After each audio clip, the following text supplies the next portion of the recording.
pedals that have a boost stage initially in that circuit. So start with that. It's an easy build, low cost, and gets you right into it and understanding how transistors work and how it can modify your sound.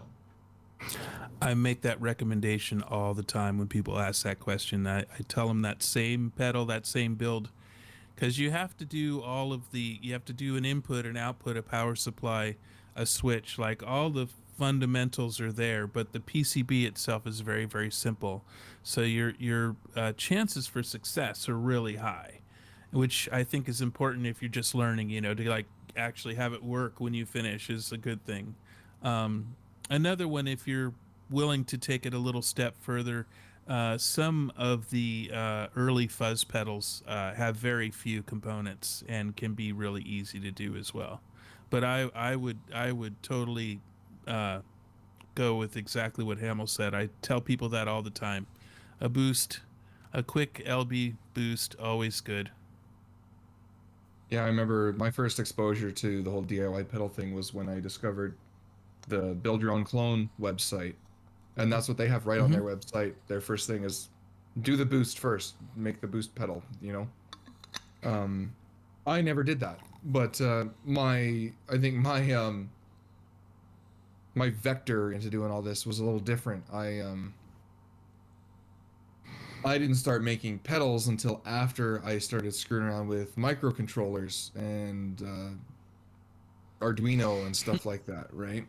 So what I would say is if you're just like if your hobby is going to be making guitar pedals, start with a boost. But if you want to do something more broadly with electronics, maybe there's this kit you can buy from about a dozen different online retailers. Places like Adafruit or SparkFun or something like that. There's this it's kind of like a curriculum built around. I think it's 8 tutorials, and it's called Ardix, ARDX, where you get yourself a little Arduino Uno, which is a microcontroller, and you get a bunch of you don't have to own anything, right? It comes with one of those little breadboards and a component pack with your LEDs, a few transistors that fit in line with all these tutorials, and then they'll tell you how to do things like well, first of all, program the microcontroller, so you get a little tiny bit of like computer programming in there, or at least how to do it at the embedded level, but then also like, how to use a microcontroller to make an LED blink. So there's a combination of this is kind of how you use a breadboard, and this is how you put the circuit together on a breadboard, and then these are the 4 lines of code you have to write in your little Arduino development environment to flash onto the BIOS chip on the Arduino, and then bam, you can make your LED blink at whatever rate you want. And it's one of those things that I always found really great, because it's always really handy for